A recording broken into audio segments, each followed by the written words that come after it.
가축위생방역지원본부 탐구시간. 알고 계셨어요? 가축질병을 막아내서 가축들이 활짝 웃고 안전한 먹거리 제공으로 식탁의 웃음꽃이 활짝 피게 하는 곳이 있다는 사실. 바로 대한민국 축산업을 책임지는 가축위생방역지원본부입니다. 가축위생방역지원본부는 1개의 본부와 본부 소속의 9개의 도본부를 두고 41개의 사무소와 3개의 검역사무소를 구성하여 약 1,300명에 가까운 임직원들이 대한민국 구석구석 빈틈없이 축산업의 청정화를 위해 노력하고 있답니다. 그럼 가축위생방역지원본부의 주요 사업을 알아볼까요?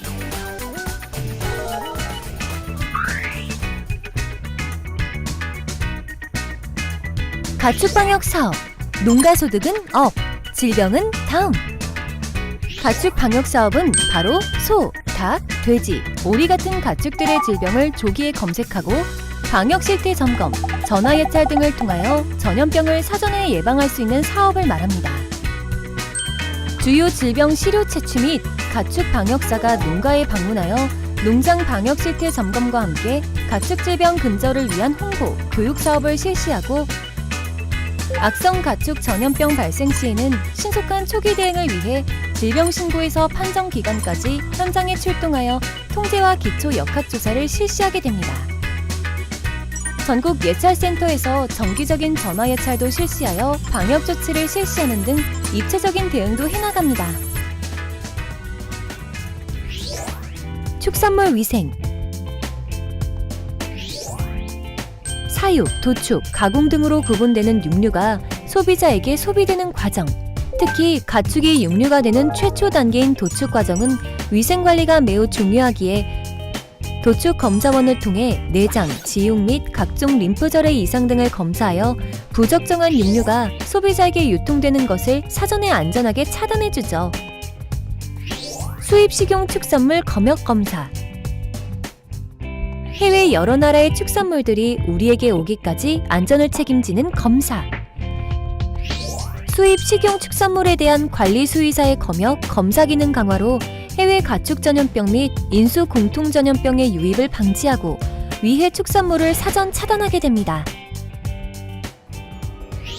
축산농가 교육 홍보. 함께 높여가는 축산업 지식. 가축방역 위생관리업 교육을 실시하여 소독 및 방제 활동의 전문성이 대폭 향상시키고 양축농가 순회교육과 홍보를 통하여 농가 자율방역 의식을 고취시켜가고 있답니다. 농장정보 현행화. 이젠 관리 대응도 스마트하게. 축산농장 DB를 체계적으로 소집 관리하여 가축 전염병의 사전 예방 및 확산 방지 등 악성 가축 전염병의 유기적인 대응체계 구축의 기반 정보로 활용하고 있습니다. 선제적인 예찰과 전문적인 위생관리로 축산물의 안정성을 책임지는 K가축방역의 모든 것. 가축위생방역지원본부로 인해 오늘도 대한민국 가축과 국민들이 행복해집니다.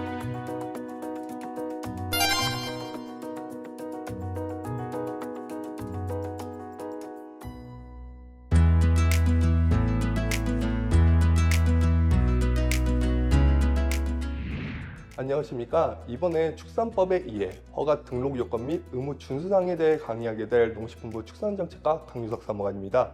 강의 대상자분들이 돼지와 닭을 키운다고 하셔가지고 돼지와 닭 중심으로 의무 준수사항에 대해서 알아보도록 하겠습니다. 먼저 목차를 살펴보겠습니다. 첫 번째로 축산법의 구성, 그리고 축산법의 목적을 알아보고 축산법에서 나와 있는 가축사육업 허가 및 등록 요건, 가축사육업 의무 및 준수사항에 대해 알아보고 벌칙 및 과태료에 대해서 알아보도록 하겠습니다. 벌칙 및 과태료의 경우 별도로 슬라이드로 구성하지 않았지만 앞서 언급한 허가 등록 요건과 의무 준수사항을 지키지 않았을 때 벌칙 및 과태료가 부과되오니 이 점 주의하시기 바랍니다. 먼저 축산법의 구성입니다. 축산법은 축산법, 국회에서 제정된 축산법과 축산법에서 위임한 세부적인 기준과 절차들을 규정한 축산법 시행령, 시행규칙으로 규정되어 있습니다.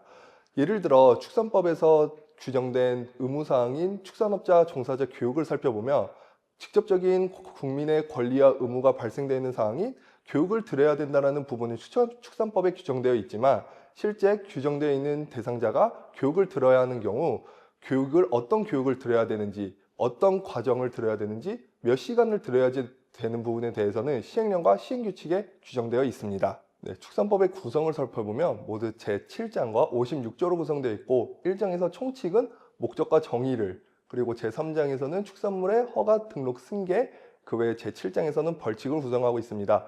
이때 그 강의 대상자분들께서는 제가 박스친 이 세 곳을 중점적으로 살펴보시면 될 것 같습니다.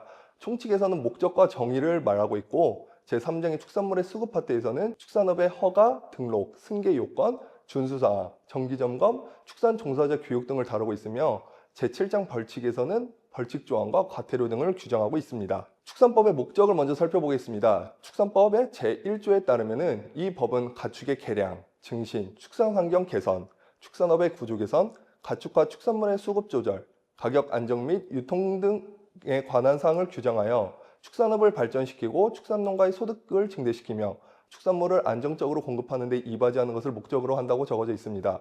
그럼 여기서 강의 대상자분들이 궁금해하실 사항이 축산법에 이렇게 규제가 많은데 이게 과연 축산업을 발전시키는 데 도움이 되냐라고 궁금해하실 수 있습니다. 하지만 실제 축산업상 허가 등록 요건, 의무 준수사항과 같은 경우에는 약 2011년도에 구제역과 AI 등으로 인해 가축 피해가 크게 나타난 시점에 후속 조치로서 만들어진 조항으로서 이와 같이 이런 허가 등록을 통해서 의무 준수사항을 지키는 경우 가축의 위생, 방역 관리 등을 실시하게 되어 소비자의 신뢰도와 안정적인 생산을 가능하게 하여 앞서 언급한 축산업을 발전시키고 축산농가의 소득을 증대시킬 수 있을 거라고 생각됩니다. 따라서 농가분들께서는 이와 같이 축산업자의 의무 준수사항을 성실히 지켜주시길 다시 한번 부탁드리겠습니다. 먼저 가축사육업 허가 등록 요건을 알아보겠습니다. 사육 면적에 따른 허가 등록 기준은 먼저 가축의 종류와 가축 사육 면적에 따라서 구분됩니다. 돼지와 닭과 같은 경우에는 50제곱미터 이상인 경우에는 축산업 허가를 받아야 되며 50제곱미터 미만인 경우에는 축산업 등록 대상입니다.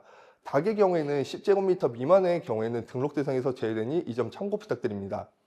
이때 사육 마리수는 상관이 없는데 예를 들어 50제곱미터 이상에서 돼지나 닭을 한두 마리 키운다고 할 때 나는 과연 어떤 거를 받아야 되냐고 할 때 이거는 축산법상 허가 등록 요건 중에 허가 대상이 됩니다.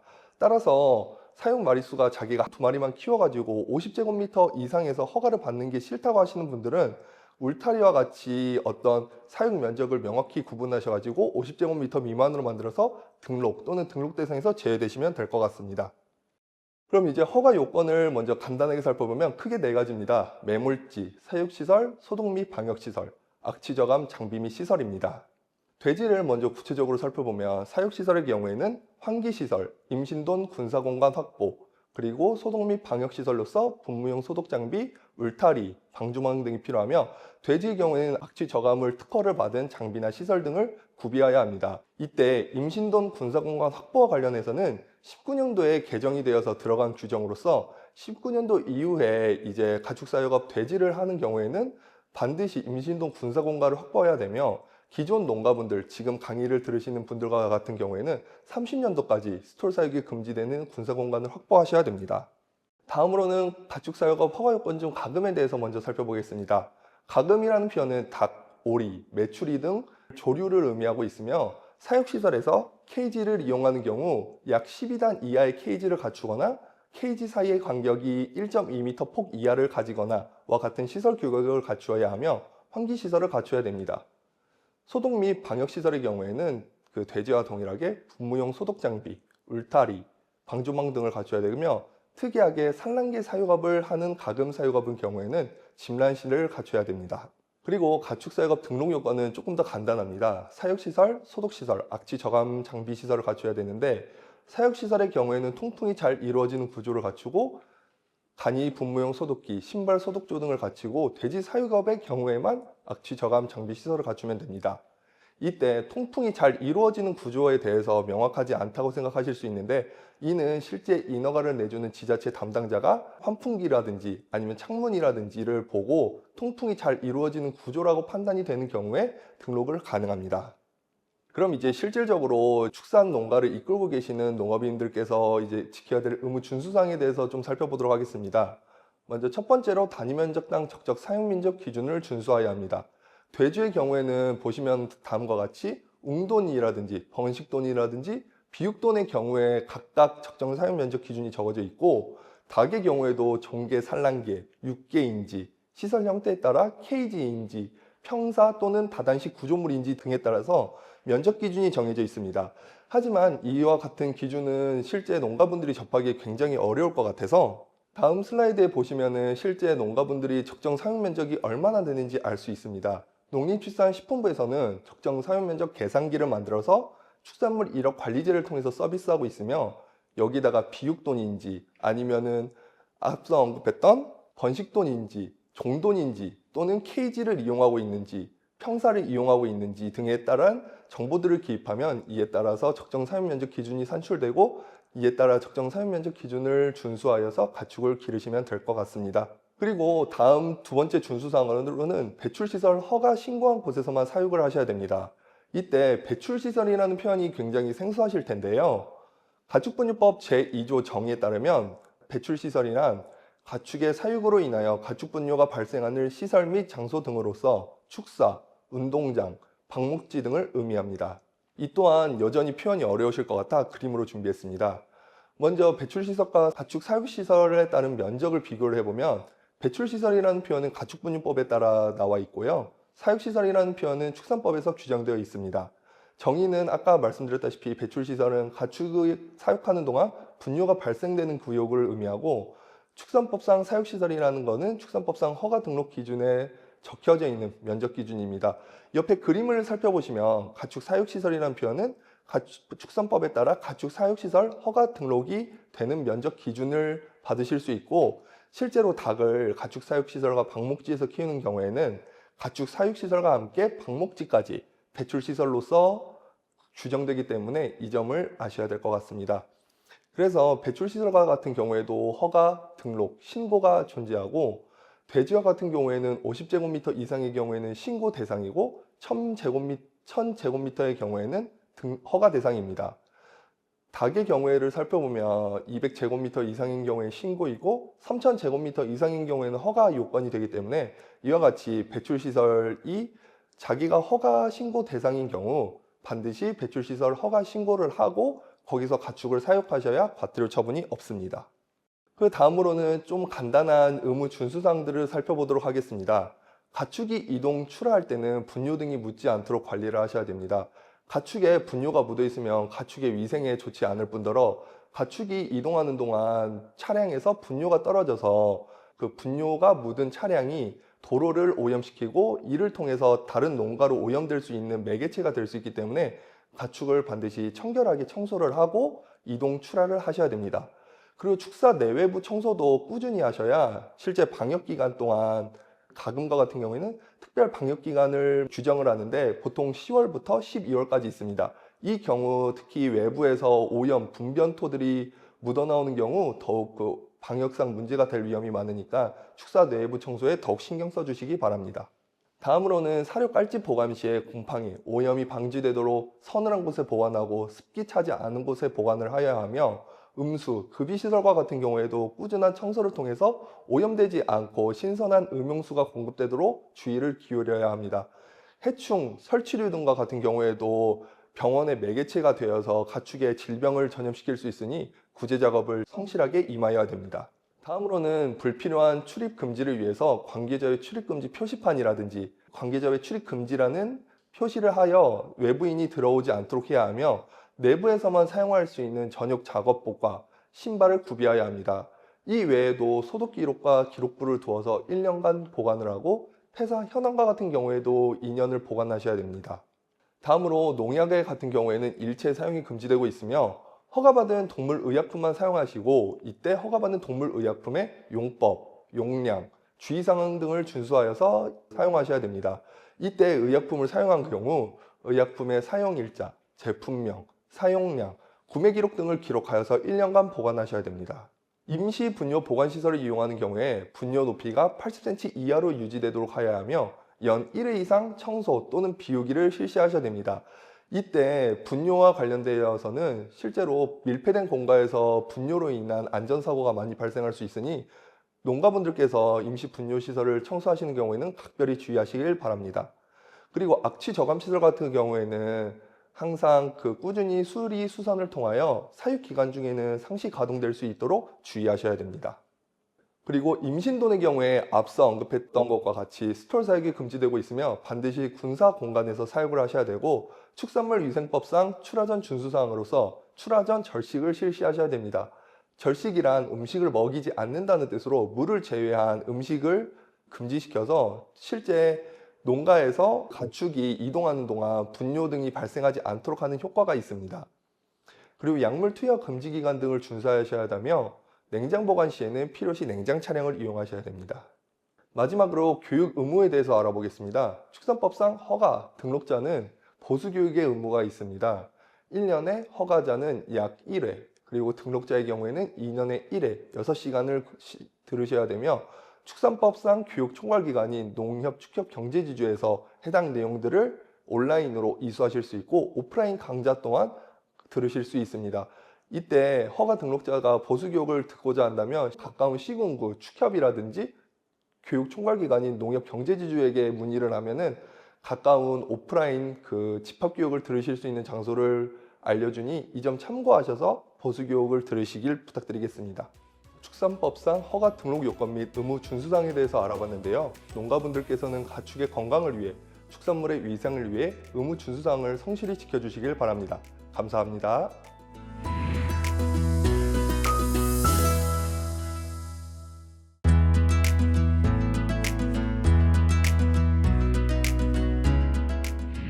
안녕하세요.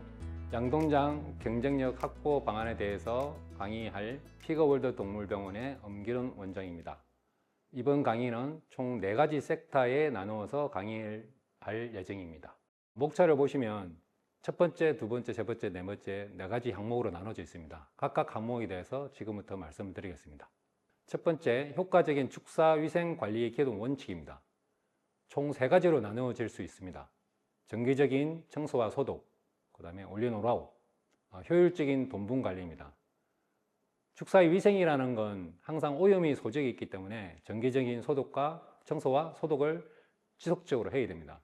가장 중요한 것은 돈방 바닥이 실제적으로 깨끗하게 유지를 잘하면 먼지가 상당히 줄어들지 않겠습니까? 그러므로 인해 가지고 돼지한테 바이러스나 세균의 오염이 줄어듭니다.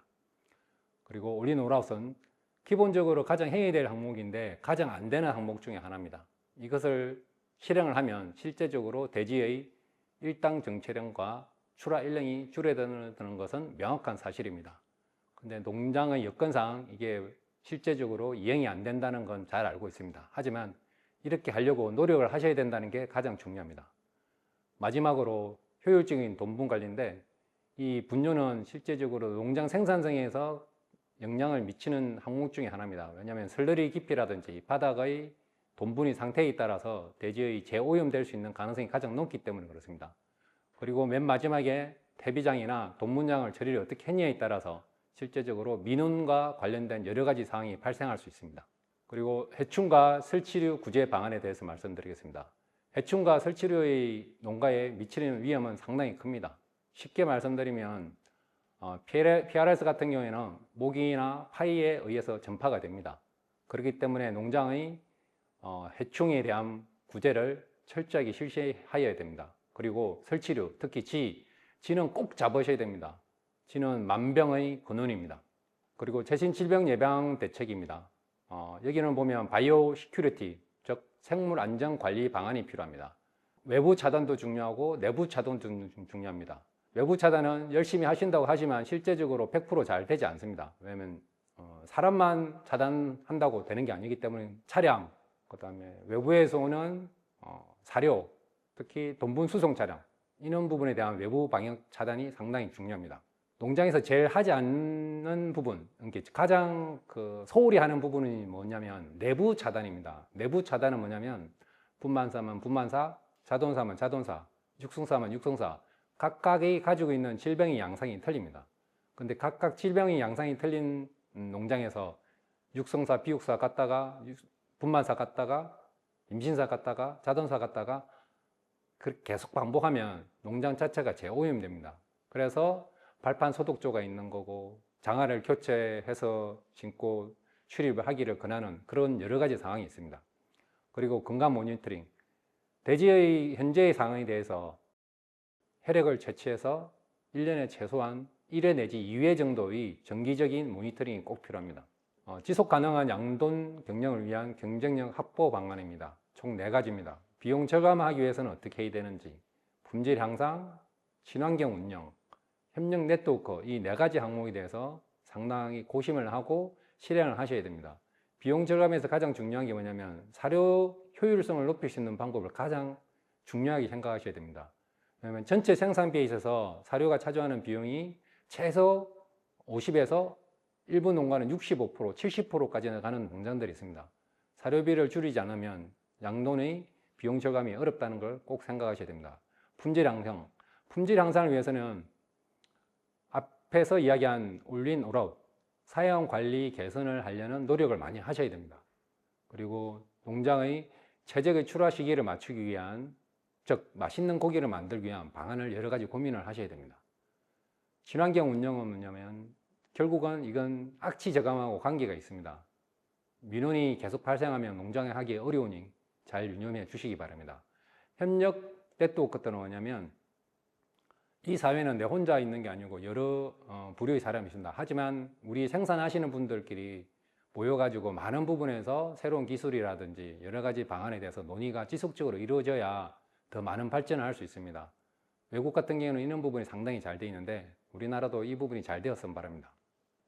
두 번째, 계절별 양돈 축사 관리 전략에 대해서 말씀드리겠습니다. 봄철 관리, 봄철은 제일 처음에 떠오르는 단어가 환절기일 겁니다. 이 환절기는 최저 기온과 최고 기온이 10도, 15도 이상 많이 나면서 돼지들이 들어오는 공기의 상태가 상당히 틀려지기 때문에 문제가 발생하는 겁니다. 일교차 관리를 하셔야 되고, 질병 예방은 뭐냐면 이런 시기에 면역력이 많이 떨어집니다. 그렇기 때문에 사람도 봄철이나 환절기 때 감기에 많이 걸리지 않습니까? 유의해서 잘 관리하셔야 됩니다. 그리고 시설 점검, 시설 점검이라는 건 뭐냐면 결국은 이끼 배기에 대한 부분을 잘 관찰하셔야 된다는 부분과 더불어 말씀드리고 싶은 게 뭐냐면 단열이 제대로 된 집에서 살면 실제적으로 외부의 기온에 영향을 많이 미치지 않거든요. 돈사도 단열이 절실합니다. 여름철 관리입니다. 올여름, 작년 여름 상당히 많이 더웠죠. 고온 스트레스, 번식장애 항상 문제가 되고 항상 골치를 앓고 있습니다. 더위 스트레스 전략을 완화시키는 방안하고 질병 예방 강화 2가지 부분이 있습니다. 결국은 뭐냐면 더위를 스트레스 줄이려면 환기 시스템에 대해서 최대량에 대한 가동할 수 있는 시설이 되어야 됩니다. 근데 실제적으로 잘 안 돼 있는 축사들이 많습니다. 그리고 신선한 물을 공급해야 되는데 실제적으로 이게 상당히 어려운 부분 중에 하나죠. 이 부분은 상당히 고민을 많이 하셔야 될 부분입니다. 그리고 안개 분무를 한다든지 그다음에 점적, 그리고 쿨링 패드를 이용한 공기 인임 이런 부분 활용할 수 있습니다. 그리고 질병 예방 강화는 여름철이라고 어떤 경우에 설사가 좀 많이 발생합니다. 설사병에 대해서 하기 위해서는 가장 중요한 게 뭐냐면 물 관리, 그 다음에 환기에 대한 관리를 철저히 하셔야 됩니다. 여름 관리 중에서 뭐냐면 온습도 지수라는 게 있습니다. 양돈장 생산에 상당한 영향을 많이 미칩니다. 온습도 지수라는 건 뭐냐면 여러 가지 공식이 있습니다. 하지만 간단하게 말씀드리면 이 온도와 습도에 대한 부분을 곱해가지고 노는 수치라고 생각하시면 됩니다. 여기 보면 72 이하는 스트레스가 없다 되어 있고 98 이상이면 폐사가 초래한다 되어 있습니다. 여기 보시면 이제 습도와 온도를 한눈에 볼 수 있게끔 표가 되어 있습니다. 단적으로 올해 최고 더웠을 때가 온도가 38도가 넘었습니다. 근데 38도인데 습도가 만약에 100%였다. 아마 상당히 생존하기 어려웠을 겁니다. 근데 가장 더웠던 7월 초가 비가 많이 안 왔습니다. 38도였지만 습이 50%가 안 됐습니다. 그런데도 상당히 그때 폐사가 많이 났죠. 내년 여름을 위해서는 이 표를 보시면서 곰곰이 생각을 해보셔야 됩니다. 어떻게 더 보완을 해야 될까? 단적 예로 경북 경주와 충남 아산 지역에 대해서 이 THI 지수에 대해서 보시면 8월 1일부터 9월 26일까지 지수를 보면 최저가 거의 70 정도 되고 최고가 80이 넘습니다. 그리고 이제 충남 아산 같은 경우에는 거의 80에 가까운 그런 수치를 나타냅니다. 그렇기 때문에 상당히 위험도가 있기 때문에 관리를 잘 해야 됩니다. 육선동과 비육동 구간 관리입니다. 고온 스트레스를 해결하기 위한 경제적인 관리는 생리학적이나 행동학적 변화에 있어서 열성 다호흡, 이게 과호흡으로 인해 가지고 정상적으로는 20회 정도 해야 되는데 여름이 덥다 보니까 헐떡헐떡 하지 않습니까, 돼지들이. 그냥 초당 한 번 정도 숨을 쉴 정도로 과호흡이 일어납니다. 이러므로 인해 가지고 혈류량이 감소됨으로 인해 가지고 상당히 위험이 됩니다. 이러면서 사료 섭취량이 감소되고 움직임이 감소됩니다. 그러면 이건 결국은 생산성 저하가 되고, 이 부분을 해결하기 위해서는 이 고온에 대한 스트레스를 어떻게 해결할 건지를 항상 고민하셔야 됩니다. 참고로 적정 온도 1도 초과시 사료 섭취량이 55g이 감소가 됩니다. 그리고 모든 구간입니다. 가장 올여름하고 작년에 피해가 가장 많았던 구간입니다. 번식 성적 저하의 악순환이 계속됐던 거죠. 고온 스트레스, 사료 섭취량 감소, 호르몬 불균형, 번식 능력 장애가 계속 발생했던 농장입니다. 이 부분을 인해 가지고 모던의 고온 스트레스는 자돈의 이유 체중 감소로 이어지고, 이건 전체적인 생산성 장기적인 악영향이 미칩니다. 이 부분에서 가장 대표적으로 알 수 있는 게 뭐냐면, 여름철 7월달, 8월달 번식돈 사료 총섭취량과 겨울에 1월달, 2월달 먹었던 번식돈 총섭취량을 비교해 보시면 전체량이 한 80에서 70% 정도밖에 섭취를 못한다는 걸 알 수 있습니다. 그만큼 섭취량이 적기 때문에 번식이 성적이 떨어지는 가장 큰 원인 중에 하나입니다. 그럼 결국은 사료를 많이 먹일 수 있는 방법을 찾으시면 가장 좋은 방법입니다. 근데 그게 상당히 어렵죠. 그러다 보니까 요즘 냉방 시설 많이 하고 계시죠. 특히 에어컨을 많이 설치하고 계십니다. 그리고 일부는 쿨링 패드, 때때로 이제 쿨링을 하거나 그다음에 안개 분무를 하고 계십니다. 가장 효과적인 건 에어컨입니다. 하지만 이 에어컨을 지금 현재 사용하시는 분 보니까 10년 이상 사용하는 농가들이 별로 없더라고요. 대부분이 1, 2년 차, 2, 3년 차에 보면 재수리가 들어가고 한 5년에서 8년 정도 되면 새로 구입을 해야 되는 그런 상황까지 가더라고요. 그리고 7년, 8년 지나면서 효율이 많이 떨어지고요. 그래서 지금 에어컨에 대한 부분은 상당한 비용이 높게 들어가는데 효과는 많이 보시더라고요. 이 부분은 추천은 드리고 싶지 않은데 지금 현재 가장 효과적인 부분 중에 하나라고 하시기 때문에 많이 사용하고 계십니다. 어쨌든 에어컨의 단점은 전기값이 많이 든다는 겁니다. 그리고 THI 관리 예시를 여름철을 보면, 분만사 여름 보면 THI가 83 정도 됩니다. 상당히 온도가 높죠. 이게 온도가 30도고 습도가 85% 정도 된다. 그러면 이럴 때는 분만사는 점적 간수를 하든지, 그 다음에 뭐 쿨링패드 시스템을 한다든지 이런 부분을 써야 되고요. 겨울철을 보면 58 정도밖에 안 됩니다. 이럴 때는 뭐냐면 자동차 같은 경우에는 단열이 안 된 돈사들 같은 경우에는 보온덮개도 하셔야 되고요. 보온등도 켜셔야 되고요. 그 다음에 육성사 같은 경우에 이제 봄, 가을 같은 경우에 78 정도 놉니다. 이때는 뭐냐면 환기팬 제대 가동을 하고 안개 분무를 하고 쿨링 패드를 작동하고 시원한 물을 공급해 줘야 되는 이런 수치가 나옵니다. 이제 하절기 THI 관리의 통합적인 접근입니다. 시설 관리, 사료 및 엄수 관리, 밀사 방지 및 위생 관리입니다. 시설 관리는 가장 중요한 건 단열입니다. 단열을 하셔야 되고요. 그 다음에 강제 배기를 할 용량을 정확하게 계산하셔 가지고 최대한 시설을 많이 하셔야 됩니다. 그리고 사료 엄수 관리입니다.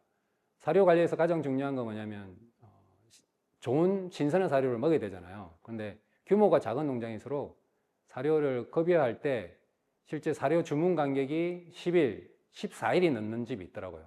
그러면 오래된 밥을 먹이는 거거든요. 사람도 갓한 솥에서 먹는 밥을 맛있게 생각하는데 실제적으로 10일에서 14일 넘은 사료를 먹는다는 건 상당히 어렵죠. 그럼 밀사 방지인데 지금 돼지를 꽉 채워서 대부분이 키우시기 때문에 한여름에 더더군다나 상당히 돼지들이 크기가 어렵습니다. 그 부분에 대해서 관리를 잘 하셔야 됩니다. 여름철 사료 관리, 사료 섭취량 감소의 생리지역 기전입니다. 열 생산 감소가 되고요. 그러므로 인해 가지고 소화 기능이 저하가 됩니다. 그러면서 대사마 호르몬 변화가 생기고 결국은 수분 및 전해질 불균형이 일어나는 이 4가지 과정이 있습니다. 이 과정에 대해서 간략하게 읽어보시고 이해하시고 내년에는 꼭 이에 대해서 준비해 주시기 바랍니다. 가을철 관리입니다. 가을철 관리는 이제 지금 8월 말부터 보통 9월 초순까지 환절기인데 작년하고 올해 같은 경우에는 9월 달 이제 추석 전후가 아마 환절기가 될 겁니다. 그리고 그러면서 이제 호흡기 질병 증상이 많이 일어날 거고요. 그러면서 겨울 준비를 하게 될 겁니다. 근데 지금 아마 이 비디오를 동영상을 보시는 시기는 아마 환절기 들어가 있는 시기가 될 건데 그때는 이미 늦은 시기입니다. 이게 실제적으로는 여름 끝나기 전에 준비를 해놓고 대처를 하셔야 됩니다.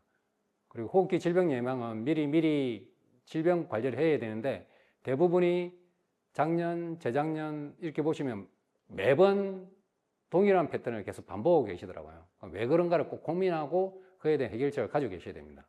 겨울철 관리입니다. 보온 및 난방 전략, 그 다음에 환기 및 급수 관리입니다. 이 내용은 쉽게 설명되어 있으니까 한번 읽어보시기 바랍니다. 그리고 계절별 양돈 축사 관리의 핵심 요약 4가지 항목입니다. 봄, 여름, 가을, 겨울입니다. 봄에는 어쨌든 일교차에 대한 부분을 대응을 해야 되는데 그 대응을 하기 위해서 본사나 여러 가지 부분에서 미리 점검을 해 놓으시면 환절기가 되더라도 크게 어려움이 없을 겁니다. 그리고 여름철에는 어쨌든 환기 시스템이 그 다음에 쿨링, 더위에 대한 스트레스를 완화시켜야 되고요. 가을 되면서 이제 호흡기 질병이 다발할 수 있는 시기가 되기 전에 미리 이 부분에 대처를 하셔야 되고요. 겨울은 난방 관리를 잘 하셔야 됩니다. 3번째 항목입니다. 양돈 농장 질병 예방입니다. 차단 방역의 중요성은 앞에도 얘기했지만 지금 한 번 더 이야기하는 건 뭐냐면 그만큼 중요하다는 이야기입니다. 외부 병원체 유입 차단, 농장 내 질병 확산 방지, 이 부분은 앞에서 이야기했으니까 넘어가겠습니다. 아프리카 돼지열병에 대해서 말씀드리겠습니다. 아프리카 돼지열병은 급성이고 치사율이 100%입니다. 쉽게 말해서 걸리면 죽는다는 겁니다. 현재 백신과 치료가 없고요. 최근 어쨌든 22년하고 24년 상태를 보면 야생 멧돼지는 계속 발생하고 있는데 올해 실제적으로 발생 건수는 많이 줄었습니다. 문제는 이제 일반 양돈장에서 계속 발생하고 있다는 겁니다. 매년 최소 5개 이상의 농장이 발생하고 있습니다. 야생 멧돼지 차단 방역이 가장 중요하고요. 철저한 소독이고 이 과정에서 가장 중요한 게 뭐냐면 야생 멧돼지가 발생한 지역이 있다면 지금 발생하든 안 하든 그건 중요하지 않습니다. 야생 멧돼지에 의해서 발생한 지역은 그 지역의 땅이 오염이 되어 있다고 생각하셔야 됩니다. 그러면 땅에서 농장까지 올 수 있는 건 흙과 물입니다. 그럼 농장 주변에 이제 배수로라든지 이런 부분을 철저히 점검하시고 사람 입출입 시 그런 중첩되는 구간이 없게끔 관리를 하셔야 됩니다. 그리고 돼지 유행성 설사병은 매년 조금씩 발생하고 있죠. 그런데 항상 보면 3년에서 4년 정도 주기가 있습니다. 그 주기가 되면 한번 들어오면 그 지역 싹 쓸고 가죠. 어쨌든 그런데 이건 외부 차단이 상당히 중요한 질병이 하나입니다. 그리고 돼지 생석기 호흡기 증후군, 쉽게 말해서 PRRS입니다.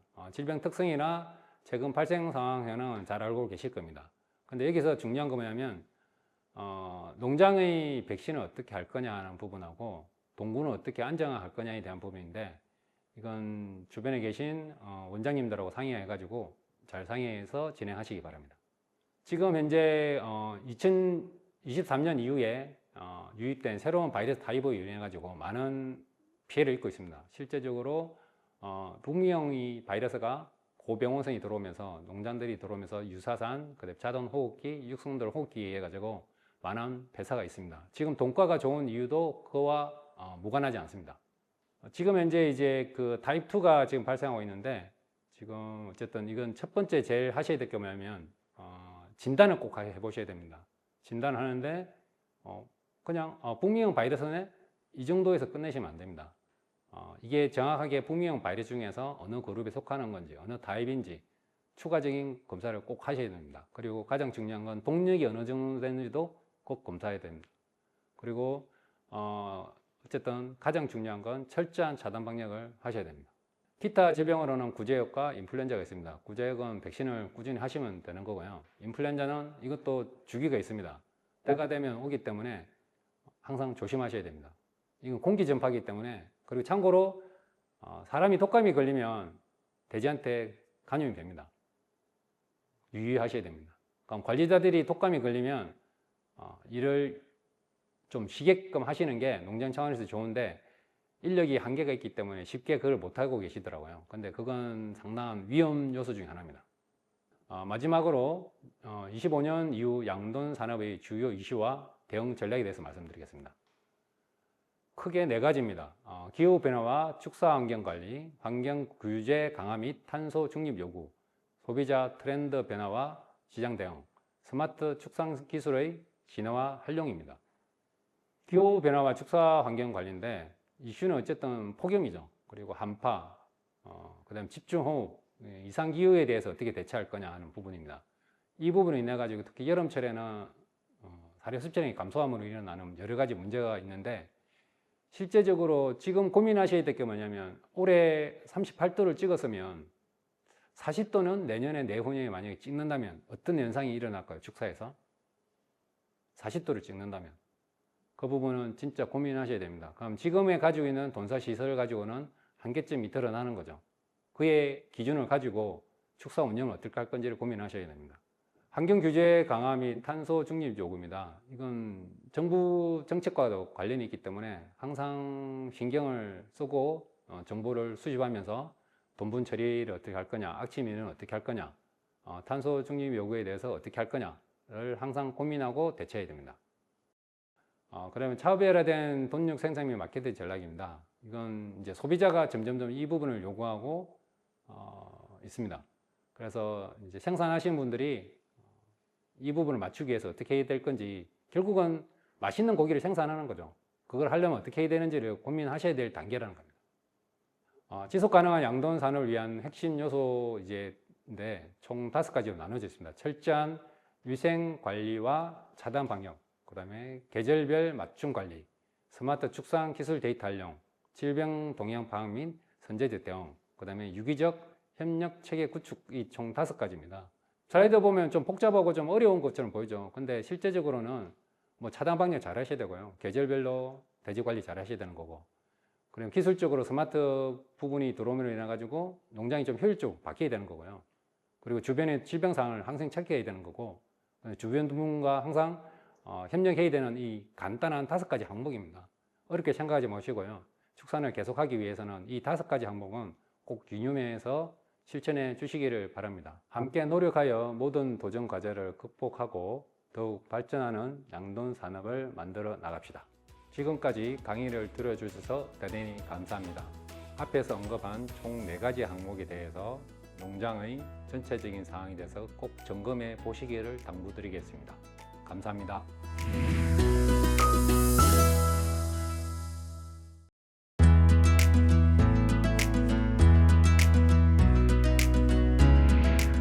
안녕하세요. 저는 히프라에서 아시아 지역 양계 기술 지원을 맡고 있는 김영섭 수의사입니다. 오늘 양계 질병 중에 마이코플라즈마 간염증에 대해서 설명을 드리도록 하겠습니다. 오늘 주제는 마이코플라즈마 간염증인데요. 마이코플라즈마 간염증은 산란계 농장에서 특히나 문제가 되는 질병입니다. 오늘 제가 마이코플라즈마의 특징, 그리고 어떻게 임상 증상이 나타나는지, 그리고 어떻게 예방할 수 있는지에 대해서 설명을 드리도록 하겠습니다. 먼저 질병에 대해서 먼저 요약을 해드릴게요. 마이코플라즈마 간염증은 세균성 만성 호흡기성 질병입니다. 보통 마이코플라즈마증이라고 말씀을 드리지만 2가지 원인체가 있고요. 첫 번째 원인체는 마이코플라즈마 갈리세티쿰, 두 번째 원인체는 마이코플라즈마 시노비에입니다. 마이코플라즈마 갈리세티쿰은 만성 호흡기성 증후군의 원인체로 더 잘 알려져 있고요. 마이코플라즈마 시노비에는 호흡기 질병도 일으키지만 관절염을 일으키는 것으로 또 잘 알려진 질병입니다. 마이코플라즈마는 자체적으로도 질병을 일으키긴 하지만 다른 세균 감염과 병발 감염해서 더욱더 심한 호흡기 감염을 유발하는 특징이 있어서 관리에 주의가 필요하고요. 또 한 가지 관리가 어려운 점은 수직 감염이 되기 때문에 일단 감염이 된 개체는 모개군으로부터 감염이 된 개체는 현재 실온계 입장에서는 근절하기가 굉장히 어렵다는 그런 문제들이 좀 있습니다. 마이코플라즈마 간염증은 이제 농장에서 흔히들 클리닝이라고 해서 많이들 항생제를 사용해서 마이코플라즈마를 없애려고 하시기 때문에 마이코플라즈마 원인체들은 보통의 경우 항생제에 대해서 저항성을 가진 것들이 대부분입니다. 그래서 효과적으로 항생제를 사용하기 위해서는 감수성이 높은 항생제를 골라서 사용하는 것이 중요하다고 말씀드릴 수 있겠습니다. 항생제로서 또 그 질병의 정도를 낮출 수는 있긴 하지만 가장 좋은 방법은 생균 백신으로 예방 백신을 접종하는 방법입니다. 오늘 그 부분에 대해서도 후반부에 좀 더 설명을 드리도록 하겠습니다. 병원체 특성에 대해서 이제 설명을 드릴게요. 마이코플라즈마는 세균이긴 하지만 세균 중에서도 가장 작은 크기의 세균입니다. 또 세포벽이 없는 특징이 있는데요. 그러다 보니 항생제 중에 세포벽에 작용을 하는 항생제들이 있거든요. 그런데 그런 항생제들 같은 경우에는 마이코플라즈마에 듣지 않습니다. 따라서 항생제를 선택하실 때 그런 부분은 이제 좀 주의를 하셔야 됩니다. 마이코플라즈마는 증식이 느린 특징이 있고 또 호흡기 상피세포에서 증식을 합니다. 호흡기 상피세포에서 증식을 하다 보니 호흡기 상피세포의 손상을 일으켜서 호흡기 질병을 유발하게 되는 것이죠. 그리고 또 세포벽이 없기 때문에 숙주가 없는 외부 환경에서는 생존을 오래 하지 못합니다. 그래서 4일이 지나면은 마이코플라즈마는 이제 죽게 되는 그런 특징이 있습니다. 병원체는 어떻게 전파될까요? 이제 병원체는 그 마이코플라즈마의 경우에는 수평 전파도 가능하고 수직 전파도 가능합니다. 수평 전파라고 한다면은 개군 내에 질병이 감염된 개체가 있다 그러면은 주위로 이제 확산이 되는 거죠. 같이 이제 사육하는 개군이에요. 수직 전파라는 거는 종계에서 감염됐을 경우에는 종란을 통해서 전파가 돼서 태어난 병아리 때부터 감염이 유지되는 것들이 수직 전파입니다. 수평 전파의 특징은 일단은 먼저 호흡기도로 먼저 증식을 하고 그 호흡기도에서 증식을 많이 한 마이코플라즈마는 혈액을 통해서 전파되게 됩니다. 그 중에서도 산란장기에 전파가 되기 때문에 산란장기의 손상을 일으켜서 계란이라던가 아니면 계란 내외부에 그 문제를 일으키는 것들이죠. 마이코플라즈마가 초기 감염에 되게 되면은 그때는 증식량이 확 증가됐다가 숙주가 슬슬 면역을 확보하게 되고 그렇게 되면은 면역 세포들이 이제 증식을 억제하기 때문에 균주의 감염량이 감소하게 됩니다. 그러나 다른 질병들처럼 한 번 감염돼서 면역이 형성됐다고 해서 사라지진 않고요. 호흡기도에 머물면서 지속적으로 임상 증상을 일으킬 수가 있고 또 전파를 시킬 수 있기 때문에 그런 요인들이 만성 감염의 형태로 지속적으로 다른 개군들의 병원체를 전파시키는 문제가 있다라는 것이 있습니다. 이렇기 때문에 보통의 다일령 개군인 산란계에서는 산란계 쪽에서는 문제가 될 수가 있게 되는 거죠. 예를 들면은 기존의 구개군 같은 경우에는 이미 감염이 되어 있다. 그러면 신개군을 도입했을 때 구개군은 아무런 임상 증상이 없다고 하더라도 이미 병원체를 배출을 지속적으로 하고 있는 상황이기 때문에 신개군의 마이코플라즈마가 전파가 되게 되는 겁니다. 또 하나는 이미 초기 감염이 끝난 후라고 하더라도 숙주가 그 스트레스를 많이 받게 되면은 그렇게 되면은 면역력이 억제되기 때문에 그때는 다시 또 마이코플라즈마가 증식을 하게 되면서 문제를 일으킬 수가 있습니다. 수직 전파. 수직 전파는 이제 감염된 종계가 계란을 통해서 수직 감염을 하게 되는 것이죠. 그런데 감염이 됐다고 해서 무조건 100% 수직 전파를 하는 것은 아니고 일정 정도의 이제 비율로만 수직을 전파를 하게 됩니다. 그러나 문제는 어차피 수직 감염이 됐을 경우에는 다시 이제 부활을 했을 경우 같이 자라는 개군들에게 다시 수평 전파를 일으키기 때문에 이제 문제가 되는 겁니다. 그러면 이제 감염이 된 이후에 어떤 종류의 임상 증상이 이제 발현되는지를 설명을 드릴 건데요. 마이코플라즈마는 병원성의 발현 정도가 굉장히 차이가 큽니다. 어떤 병원체 같은 경우에는요, 아무런 임상 증상을 일으키지 않는 경우도 있고 어떤 병원체 같은 경우에는 굉장히 심한 호흡기 감염을 유발할 수 있기 때문에 마이코플라즈마에 감염된다고 해서 특정적으로 어떤 임상 증상의 정도가 딱 정해진다. 이렇게는 말씀 못 드릴 것 같아요. 그리고 또 하나는 이 마이코플라즈마의 그 특징상 이제 장기 감염하고 그 다음에 기회 감염이 된다는 특징상 어떤 문제가 있냐면은 그 만성 감염하는 동안에 다른 병원체들이 또 추가적으로 감염할 수가 있게 되잖아요. 그 경우에 훨씬 더 크게 피해를 유발하는 것들이 마이코플라즈마의 특징입니다. 그래서 병방 감염을 한다, 안 한다에 따라서 임상 증상의 발현 정도가 달라질 수가 있게 되고요. 또는 숙주의 상태입니다. 아까 이제 그 숙주가 스트레스를 많이 받게 되면 마이코플라즈마가 더욱더 증식을 활발하게 한다고 말씀드렸는데 닭의 경우에는 시산 시기, 그때가 가장 닭이 약한 시기입니다. 그럴 때는 마이코플라즈마가 그전에는 문제가 없다고 하더라도 증식이 활발해지면서 문제를 많이 일으킬 수가 있게 됩니다. 또 하나는 사용관리 문제인데요. 호흡기도 같은 경우에는 그 주위의 환경에 따라서 습도라든가 온도에 따라서 호흡기의 건강 상태가 굉장히 달라지게 됩니다. 따라서 사양간염이 적절하지 않다거나 기후가 닭을 기르기에 적절한 상황이 아니게 되면은 그때는 이제 숙주가 약해지겠죠. 그때는 마이코플라즈마가 증식을 하게 되면서 문제를 일으킬 수 있다라는 겁니다. 앞서서 마이코플라즈마를 일으키는 병원체가 두 가지 종류가 있다고 말씀드렸는데요. 이 두 가지 종류 모두 다 호흡기 쪽의 병원성을 유발하긴 하지만 그 정도를 비교하게 된다면은 마이코플라즈마 갈리셉티쿰이 훨씬 더 높은 정도로 이제 병원성이 높다라고 말씀을 드릴 수가 있습니다. 물론 마이코플라즈마의 종류별로 병원성의 종류가 너무나게 다양하기 때문에 어떤 경우에는 마이코플라즈마 시노비의 병원체가 마이코플라즈마 갈리셉티쿰보다 더욱더 병원성이 높을 수도 있겠죠. 하지만 이제 일반적으로는 마이코플라즈마 갈리셉티쿰, MG가 더 병원성이 높다 그렇게 말씀을 드리고요. 호흡기 감염이 유발됐을 경우에는 이제 그 단순히 마이코플라즈마 이한 질병뿐 아니라 세균성 감염으로서 더욱더 크게 문제가 될 수도 있다. 요거를 이제 말씀드립니다. MG의 특징적인 부분은 이제 MSE에 비해서는 MG의 경우에 더욱더 기난형을 일으키는 정도가 크다라는 부분이 특징입니다. MG와 MS는 모두 호흡기에서 자라나고 나서 산란장기로 넘어가는 특징이 있는데요. 그러다 보니까 이제 산란장기에 문제를 일으키게 되고 그 산란장기에 문제를 일으키는 정도도 MS에 비해서는 MG가 훨씬 더 병원성이 높습니다.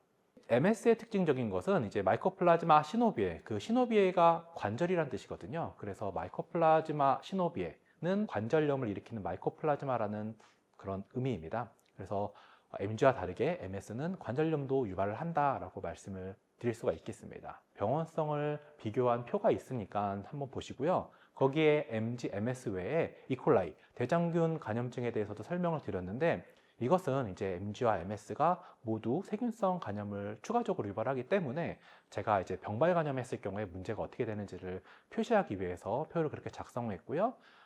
대장균증에 감염됐을 경우에 가장 특징적인 것은 이제 폐사율이 많이 증가한다라는 겁니다. 그래서 산란 농장을 운영하시는 분들은 대장균증의 그 일반적인 병원 소견들을 잘 아실 텐데요. 그거를 보시고 대장균증이 유발을 하는 데 있어서 무엇이 촉발 요인이 됐을까를 고민해 보시는 것도 굉장히 중요합니다. 그러면은 임상 증상에 대해서 조금 더 자세하게 말씀을 드리도록 하겠습니다. 마이코플라즈마는 만성 감염하는 호흡기성 질병이라고 말씀을 드렸는데요. 그러다 보니 단순히 임상 증상을 발현하는 기간 동안 문제를 일으킨 것 외에도 닭이 그 생존해 있는 기간 동안 지속적으로 사료 요구를 증가하게 됩니다. 그래서 생산비가 올라가는 것들이 이제 또 한 가지 문제라고 볼 수 있고요. 그리고 기낭염의 경우에는 MS에 비해서 MG가 훨씬 더 발현성이 강하다라는 부분 말씀드렸습니다. 기낭염이 일어나게 되면은 보통의 경우에 투명한 기낭이 이제 반투명하게 바뀌는 그런 특징이 있게 됩니다. 대장균증은 MS, MG 모두 유발을 할 수가 있고요. 난각천부 이상은 MS에 의한 특징적인 증상인데요. 난각천부 쪽에 보시게 되면 특징적으로 그 원형으로 껍질에 이상이 생긴 것을 확인하실 수가 있습니다. 이것은 이제 MS의 특징적인 증상이고 산란수의 2에서 3% 정도 발현을 한다고 합니다. 물론 이제 아까 말씀드렸다시피 병원성이 워낙에 다양하기 때문에 난각천부 이상을 유발하지 않는 MS도 있고 유발하는 MS도 있습니다. 하지만 난각천부 이상이 있다고 한다면은 그것은 MS 간염에 의한 것이므로 주의해야 됩니다. 산란율 저하는 MS에 비해서는 MG가 훨씬 더 강도가 강한 편인데요. 대략 암탉에 수당 5에서 15개 정도 산란 저하가 일어난다는 것이 이제 보통입니다. 그리고 MG의 경우에는 부하율이 저하되어 있는데요. 오른쪽 하단의 사진을 보시면은 이제 그 부하를 미처 하지 못한 개태아의 사진이고요. 보게 되면은 그 폐 부분에 노란색으로 결절이 생긴 것을 볼 수가 있습니다. 이런 이유로 인해서 닭이 종란의 개태아가 약화되고 그러다 보니까 부화를 이제 하지 못하게 되는 거죠. 이것은 이제 산란계 쪽보다는 종계 쪽에서 더 큰 피해를 유발한다고 볼 수 있습니다. 관절염은 역시 이제 MS의 그 특징적인 증상이고요. MS에 감염된 닭은 특히 수직 감염됐을 경우에 더욱더 피해가 큰데요. 닭은 관절이 부어서 제대로 일어서지 못하게 되고 그러다 보니 음수나 사료를 섭취하지 못해서 산란율 저하가 일어나거나 심지어는 이제 그 사료를 먹지 못해서 굉장히 쇠약하게 되는 것들이 MS의 특징적인 질병입니다. 이런 증상들이 있을 때 실제적으로 MS 또는 MG에 걸렸는지 어떻게 확인을 할 수가 있을까요? 아까 말씀드린 질병들 중에서는 그 마이코플라즈마의 굉장히 특징적인 질병도 있지만 호흡기 증상 같은 경우에는 여러 가지 호흡기성 질병들이 많기 때문에 그 증상만 보고 어떤 병원체다라고 특징하기가 굉장히 어렵습니다. 그렇기 때문에 실험 실적 진단을 통해서 마이코플라즈마에 감염됐는지 아닌지를 알 수가 있게 됩니다. 실험 실적 진단은 이제 혈청학적 검사 또는 원인체 유전자 검출이라는 거고요. 혈청학적 검사는 이제 피를 뽑아서 마이코플라즈마에 관련된 항체가가 올라갔는지 안 했는지 그걸 확인하면서 알 수가 있고요. 원인체 검출 같은 경우에는 폐사계를 의뢰하거나 보통의 경우에는 이제 기관 면봉 채취를 통해서 병원체 유전자를 검출할 수가 있게 됩니다. 이 질병을 관리하는데 또는 진단하는데 어려운 부분은 이 마이코플라즈마 같은 경우에는 자체적으로는 병원성이 세지 않은 경우가 있다 보니까 보통의 경우에는 유달리 이제 임상 증상이 강하다 이런 게 아니었는데 다른 질병이랑 병발 감염하면서 증상이 강해지는 경우가 있어요. 그렇게 될 경우에는 마이코플라즈마뿐 아니라 다른 병원체도 같이 검출이 되기 때문에 이런 것들을 이제 진단하는 것들이 조금 더 어려울 수가 있습니다. 조금 더 자세히 혈청검사 부분을 말씀드리면은 혈청검사는 현재로서는 평판 응집 검사나 이제 엘라이자 두 가지 방법이 가능한데요. 대부분의 경우는 이제 엘라이자를 하는 편이죠. 경우를 이제 두 가지를 나눌 수가 있을 것 같습니다. 하나는 백신을 접종하지 않은 개군, 그리고 또 하나는 백신을 접종한 개군입니다. 백신을 접종하지 않은 개군을 혈청검사하는 이유는 이제 감염 여부를 모니터링하기 위해서인 거죠. 예를 들어서 혈청검사를 했는데 음성이다. 그러면은 닭은 감염되지가 않은 거고요. 혈청 검사를 했는데 양성이다. 그러면은 닭이 이제 감염이 됐기 때문에 항체가가 올라가서 혈청 검사가 양성으로 되는 거죠. 보통의 경우에는 백신을 하지 않은 상태에서 감염률을 확인하는 경우는 종계에서 많이 하는 경우인데요. 이때는 이제 검출률을 높이기 위해서 닭 개군당 20개에서 25개의 샘플을 사용하는 것들이 보통입니다. 아마 산란농장에서는 백신을 접종한 개군을 모니터링하기 위한 목적으로 혈청 검사를 하는 경우가 대부분일 텐데요. 조금 해석이 어려운 부분이 마이코플라즈마는 다른 질병들에 비해서 전신 면역을 유발하는 정도가 낮아요. 항체라는 거는 이제 혈액 내에서 이뮤노글로빈이 형성되는 것을 이제 항체라고 얘기를 하잖아요. 이거는 이제 분류를 하자 그러면은 전신 면역입니다. 그러나 백신은 전신 면역이 아닌 국소 면역을 통해서 마이코플라즈마에 대한 방어능을 유발하다 보니까 전신 면역을 유도하는 능력은 조금 뛰어나지가 않아요. 그래서 백신을 접종했을 경우에 야외 질병이라던가 아니면 다른 질병에 비해서 확연히 항체가가 증가하지 않는다라는 것이 특징이라서 해석을 할 때 굉장히 좀 주의를 하셔야지 됩니다. 그리고 또 백신을 했을 경우에도 항체가가 올라가는 경우가 있는데요. 이 백신 자체로는 항체가를 많이 올리지 못한다고 말씀을 드렸잖아요. 그래서 항체가가 올라가는 경우에는 백신주가 아닌 야외주에 자극되거나 또는 호흡기 염증 때문에 그쪽에 염증이 유발돼서 항체가가 더욱더 많이 올라가는 거라고 이해를 하시면 좋을 것 같습니다. 마이코플라즈마를 관리하기 위한 방법은 두 가지 방법이 있습니다. 첫 번째는 항생제를 사용하는 거고요. 두 번째는 백신을 사용하는 경우입니다.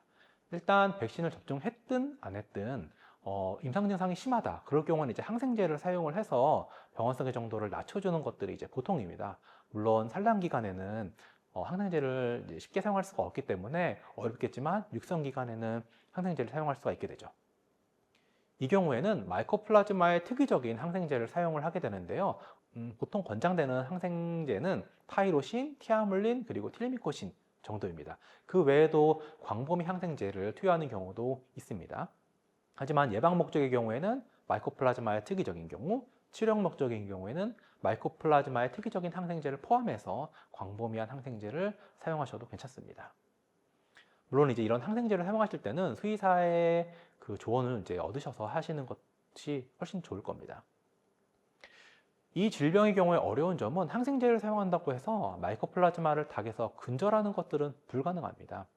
그래서 이제 임상 증상의 정도를 낮춘다. 이 정도로 이제 생각을 하셔야지 마이코플라즈마에 대한 항생제를 사용했으니까 우리 개구는 마이코플라즈마 앞으로 없을 거야. 이렇게 기대하시는 건 좀 어렵습니다. 한번 항생제를 사용하게 되면은요. 마이코플라즈마가 소극 줄어들었다가 그 다음에 다시 항생제 효과가 떨어지게 되면은 마이코플라즈마의 수가 다시 증가하게 되거든요. 그래서 이제 그런 부분을 감안해서 사용을 하셔야 됩니다. 마이코플라즈마를 관리하는 다른 방법은 백신을 사용하는 방법입니다. 이 경우에는 치료가 아니라 예방이라고 할 수가 있겠죠. 국내에서는 주로 생백신을 사용합니다. 해외에서는 사백신을 사용하는 경우도 있고요. 생백신은 종류가 다양하기 때문에 사용 방법을 숙지하시는 것들이 중요해요. 특히 동결 백신과 동결 건조 백신은 보관하는 방법도 다르고 사용하는 방법도 다릅니다. 그렇기 때문에 보관함과 사용에 주의가 필요하고요. 또 권장 접종하는 방법도 다릅니다. 어떤 백신의 경우에는 저만만 가능한 경우도 있고 어떤 백신의 경우에는 분모를 했을 때 좀 더 효과적인 경우가 있습니다. 어떤 백신의 경우에는 음수까지 가능한 경우도 있기 때문에 이런 것들은 이제 백신을 권장해 주시는 수의사분 또는 제조사의 의견을 듣고 나서 사용하는 것들이 굉장히 중요하고요. 보통의 경우는 접종팀들이 그런 부분을 잘 이해하고 있기 때문에 접종팀에서 잘 하실 거라고 믿습니다. 마이코플라즈마가 감염되는 방식이 두 가지가 있다고 말씀드렸는데요. 하나는 수평 감염, 하나는 수직 감염이죠.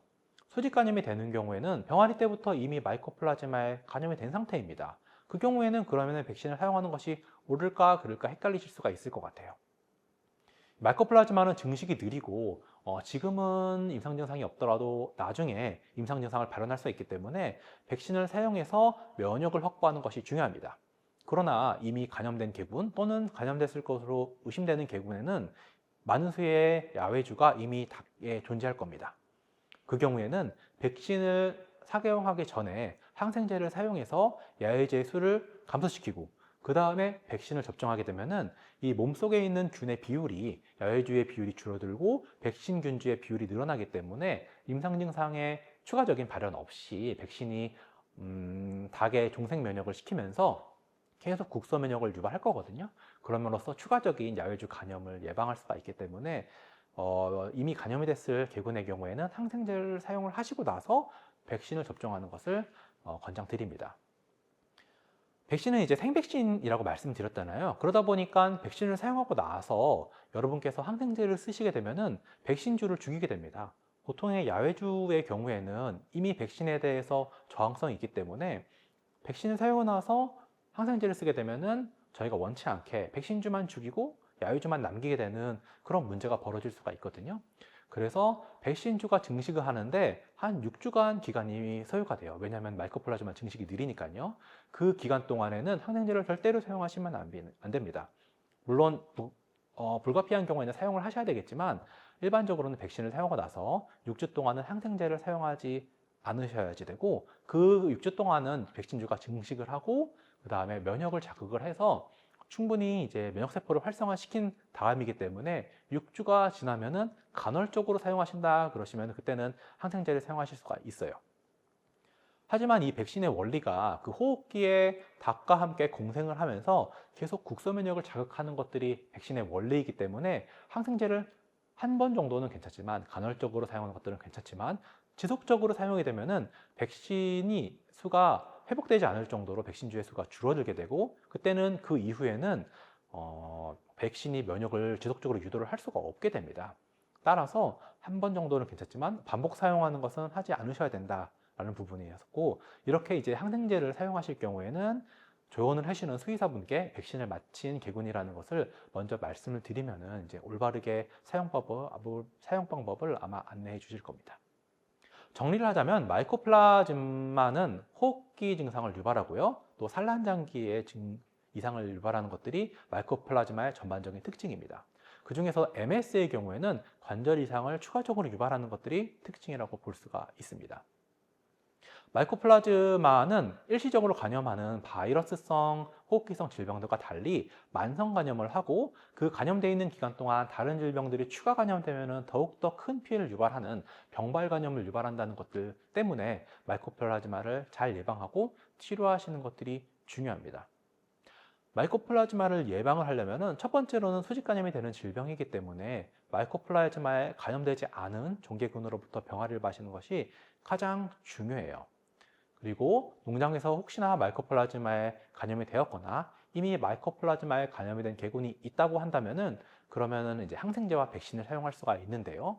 항생제는 임상 증상을 줄이는 효과는 있지만 일시적인 대책이라는 걸 이해하시고요. 그래서 저는 이제 백신을 권장드립니다.